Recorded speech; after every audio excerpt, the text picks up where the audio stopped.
Bonjour à tous, j'espère que tout va bien pour vous, que vous passez un bel été. Moi ça va, je travaille un peu moins, voilà, j'accepte moins de prestations. J'ai à peu près 2 à 3 jours par semaine où je travaille, donc là, vu la fin de grossesse que je vis, ça me convient parfaitement. La chaleur, franchement, c'est très compliqué à gérer. Là aujourd'hui on est sur une journée avec un peu plus de vent, donc c'est vraiment super. J'ai pu reprendre mon fitness prénatal que j'avais arrêté il y a environ 3 semaines, un mois, parce qu'avec la chaleur j'en pouvais plus, je n'y arrivais pas.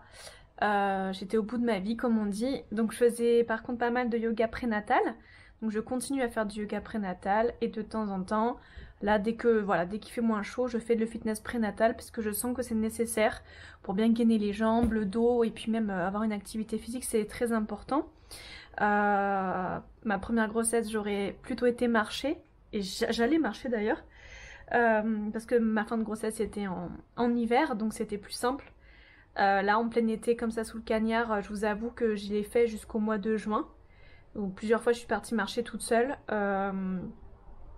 Voilà, donc après on arrive dans les endroits, on doit mettre le masque et tout, on est à bout de souffle, c'est hyper compliqué, donc voilà, donc là du coup c'est vrai que j'adorerais, moi c'est ce que je préfère, marcher, je sais que c'est ce qu'il y a de mieux quand on est enceinte pour éviter les poteaux, pour aider à la circulation, etc.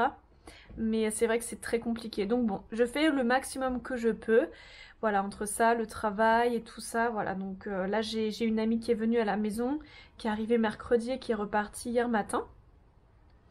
Donc c'était vachement sympa, on a bien profité, toutes les deux, enfin tous les trois, il y avait mon mari aussi qui était là.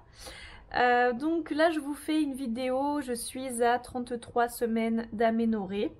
Alors je pense qu'il y a dû y avoir un couac parce que en fait entre moi ce que je regarde sur mon application sur mon téléphone, mon calendrier de grossesse, puisque j'ai une amie qui m'avait offert un calendrier de grossesse et la date de la gynéco.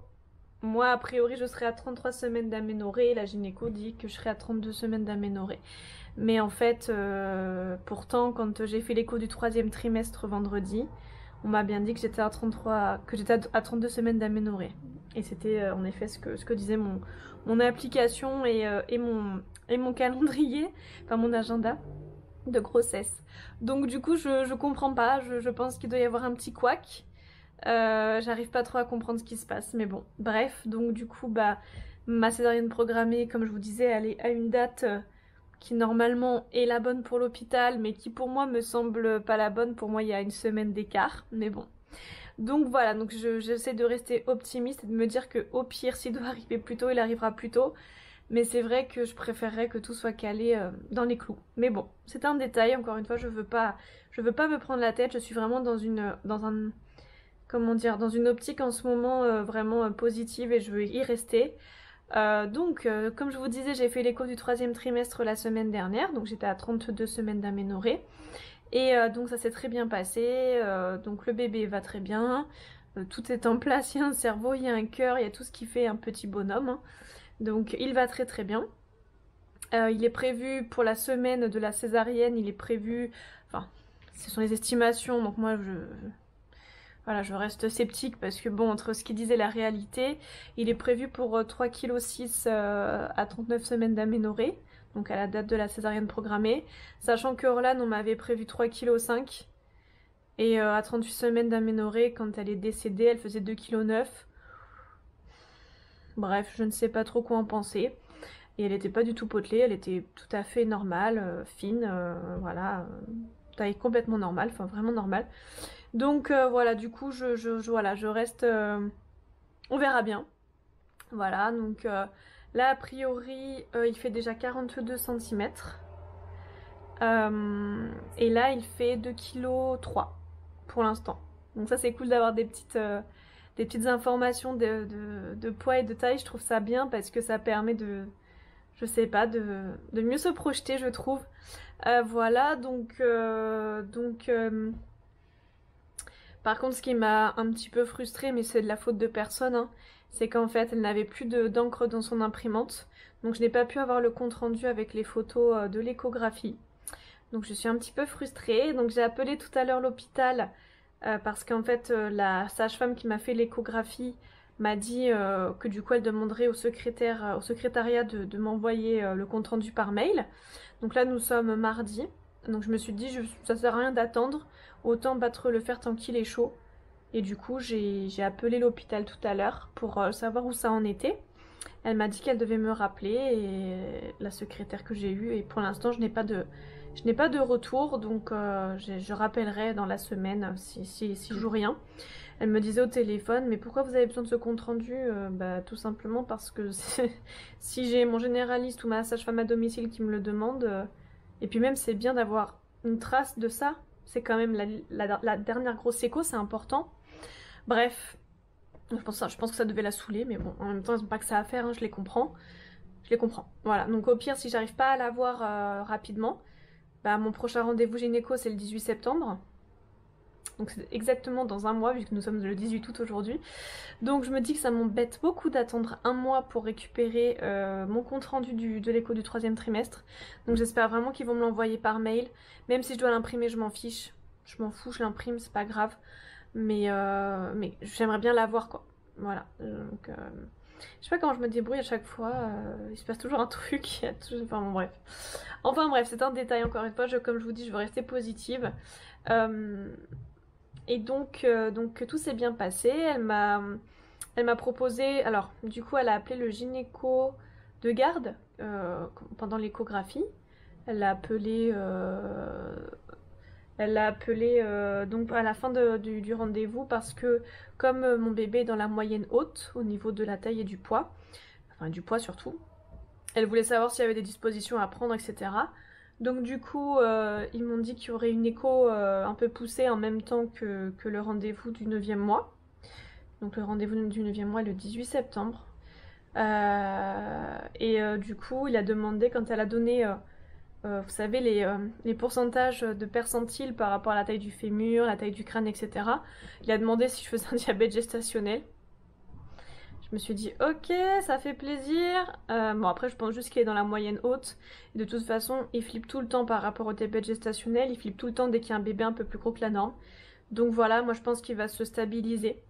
Voilà, je pense qu'avec Orlan ça avait fait pareil. Et à partir de 6 mois j'avais pris pas mal de kilos. Et ensuite après ça s'était stabilisé. Au final j'avais pris que 12 kilos pour Orlan. Et au final ma fille ne faisait que 2,9 kg à 38 semaines d'aménorrhée. Donc voilà, donc je me dis qu'il faut pas s'inquiéter. Donc du coup, c'est pour ça qu'il a préféré me mettre une écho, dernière petite écho, donc lors du rendez-vous du 9e mois, pour voir un petit peu ce qu'il en était concernant le poids, etc. Le poids du bébé. Donc ça c'est fait. Voilà, et puis voilà. Après, bon bah comme alors le bébé, on ne connaît toujours pas son visage, ou en tout cas on ne peut toujours pas s'imaginer un petit peu les formes du visage. Parce qu'en fait, il a la tête en bas depuis maintenant plus d'1 mois. Mais il n'a pas juste la tête en bas.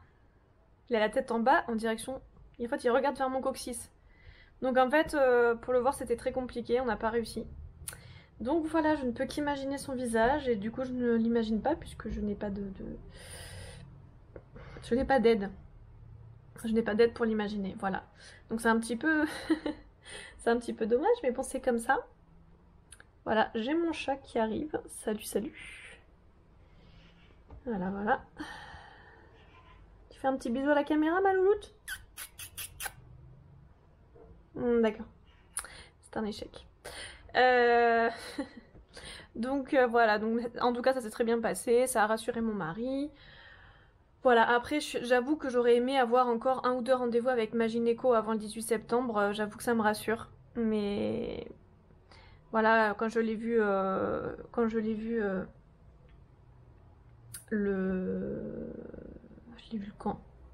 Je l'ai vu le 11 août. Quand je l'ai vu le 11 août, elle m'a dit que non. Et je lui ai dit oui, en plus vous m'avez mis un monito par semaine à la maison. Donc elle me dit oui, c'est pour ça, c'est suffisant. Elle me dit après on verra s'il y a besoin. Mais donc du coup, voilà, je vais rester sur ce monito 1 fois par semaine à la maison. C'est pas plus mal. 1 fois par semaine, c'est bien. Ça permet d'avoir un bon rythme. Et puis voilà, je crois que je vous ai tout dit. Je pense pas avoir oublié quelque chose. Alors j'ai les remontées acides qui commencent. La remontée gastrique qui commence. Pour Orlan, ça avait commencé à peu près à ce moment-là, je crois. C'est pas encore insupportable, hein, j'arrive encore à gérer. Donc je termine mes repas en général par un yaourt de coco ou d'amande ou de soja. ce qui me permet du coup de tapisser l'estomac et d'éviter que ça me fasse trop mal. Du coup ça remonte mais ça fait pas mal. Donc ça c'est cool. Donc si vous aussi vous galérez avec ces remontées gastriques, franchement ça c'est le bon plan. Il y a la compote de pommes aussi qui marche bien pour ça. Mais c'est vrai que voilà, le petit yaourt en fin de repas ça cale et en plus c'est voilà, c'est quand même assez diététique. Et voilà, moi en tout cas c'est ce que je vous conseille puisque pour moi ça marche bien et j'en suis très satisfaite. Alors je suis très fatiguée en revanche, il faut que je fasse ma sieste une fois par jour minimum. Et des fois c'est le matin et l'après-midi. Des fois je fais 2 siestes par jour. Souvent je me lève, je prends mon petit déj assez tôt. Je fais mon sport, je prends ma douche et après je fais ma petite sieste vers 10h30, 11h. Je peux vous assurer que ça me fait bizarre. Voilà, il y a des petits moments où j'ai un petit regain d'énergie mais ça arrive pas souvent. Voilà, niveau envie, j'en ai de temps en temps. En fait, ça alterne vraiment, on va dire une fois par semaine, j'ai une grosse envie, j'ai vraiment envie de manger gras. Grosse envie, et le reste du temps, j'ai des envies plutôt saines, de manger des choses vraiment plutôt fraîches et saines, donc ça c'est cool heureusement. Ça va m'éviter de devenir une grosse patate, c'est toujours mieux. Et voilà, je pense que je vous ai tout dit. Voilà. Bon, moi je vous fais des gros bisous, et je vous dis à très bientôt. Ah oui, pour ceux qui veulent me parler, mon Facebook perso c'est Amanda PA. N'hésitez surtout pas si vous avez besoin de parler. À bientôt.